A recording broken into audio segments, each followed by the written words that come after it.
Good morning and welcome to the enclosure. First of all, sorry for not getting this out last night. I've been a little bit preoccupied with the health situation in our world. I'm one of the potential people that if I get this, it will be a little bit more significant because of my asthma, allergies, whatever. Anyway. So over the last 2 weeks, I have managed to get a fair amount done. So first of all, what we're looking at now is the drop ceiling in the kitchen. So a lot of decisions had to be made as far as figuring out exactly where the fridge and the wall ovens are going to go to allow me to figure out this bump out. But it all got done. It's all secured both on the edges to the plywood and then in the middle with a cleat to the floor truss above, which I think is plenty strong enough. I've hung from this with my weight, so each beam will hold at least 200 plus pounds. Won't get specific.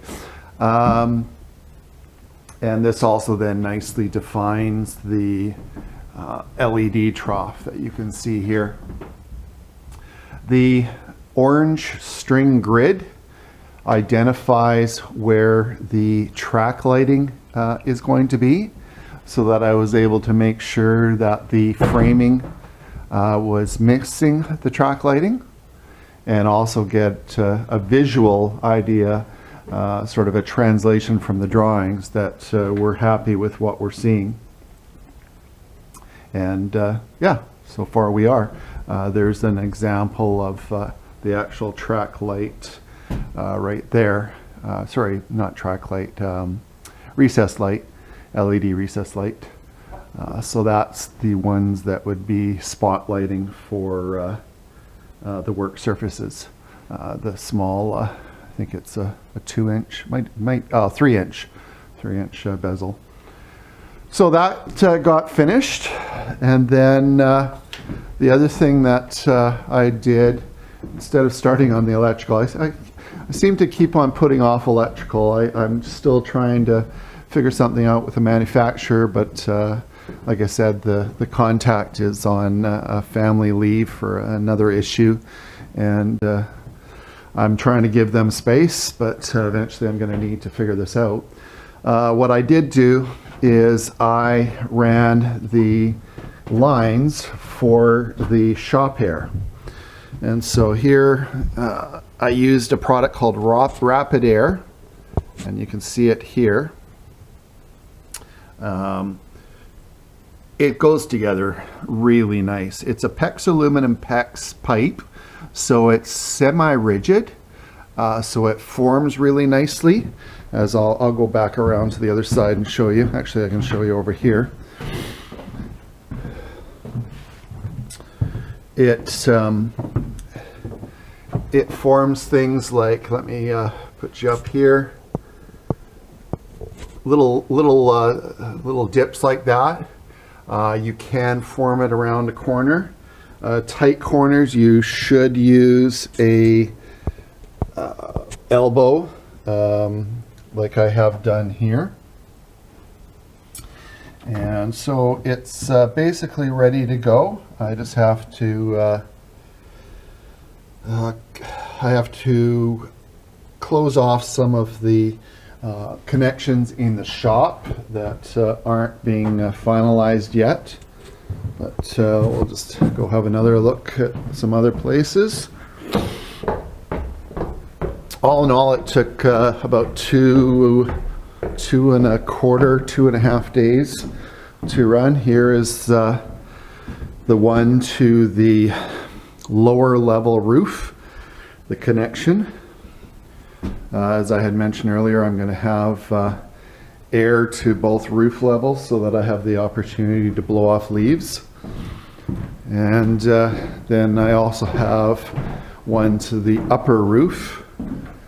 And you can see here I'm rooting it again. It holds its shape really nice. And then from this point forward, I was able to do it without elbows. I just was able to use the flexibility of the pipe, and you can just barely see it up there, the connection to the roof.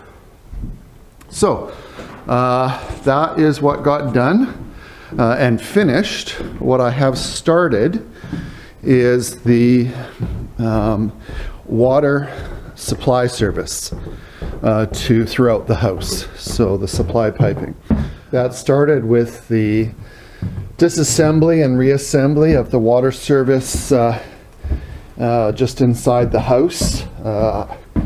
I had a very slow leak at one of the main joints of the water service, and so it was just a very mild drip, but it was just before the main shutoff valve on the left hand side that you see.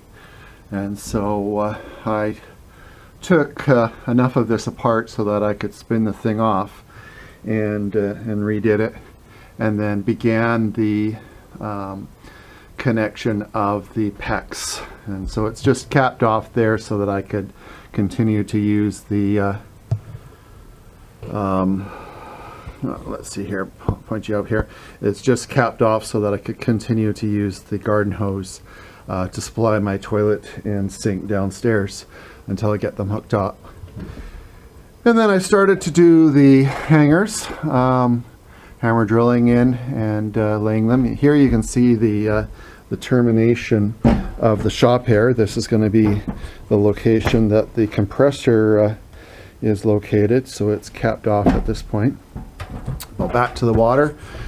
We started putting in the hangers for the water lines. They're going to be hung down below the 6-inch mark so that we can put the 6 inches of insulation on the underside of the garage floor deck.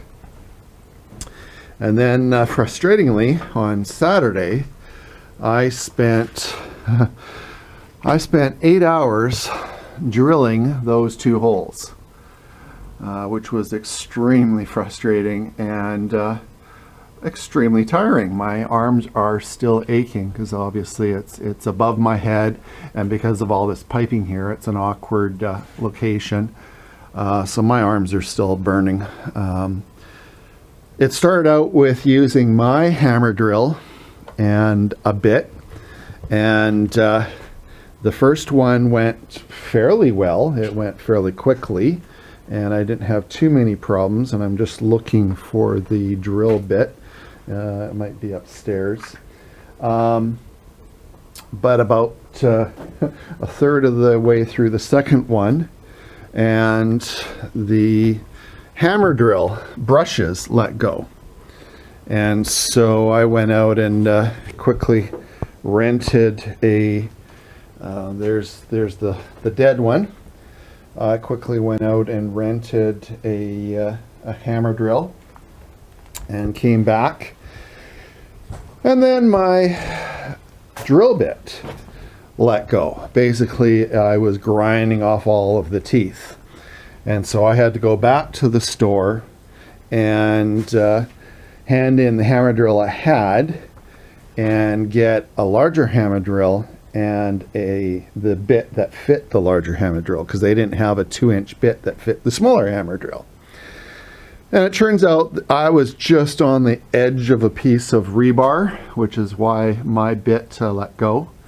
But although it took care of the edge of the rebar without a problem, it was a lot slower going through the concrete than the masonry bit was, which was a bit annoying. Even with the water cooled, which is why you see that staining on the wall here. So that was my Saturday. It was a solid 8 hours of hammer drilling above my head. I'm not impressed. Oh, here's the drill bit. So what we can see here is there's no teeth. There's no teeth left on that whatsoever. It is toast, and you can even see where it's kind of worn it down and created a lip on it. So this was the kit was the hammer drill bits that you're seeing here. There's three altogether, including this shaft, which is a nice shaft. It was only $25, and to rent these drills, to give you an idea, the larger drill with a 2-inch bit was $115 for a 4-hour rental. So I've already ordered a new bit. In fact, I've ordered 2, and in this case I've just got the actual bits, and they were 16 bucks a piece. So even if I destroy the odd one, it's still a cheap way to go. And these, the hammer bits, seem to go through the concrete a lot faster than the diamond drill cores.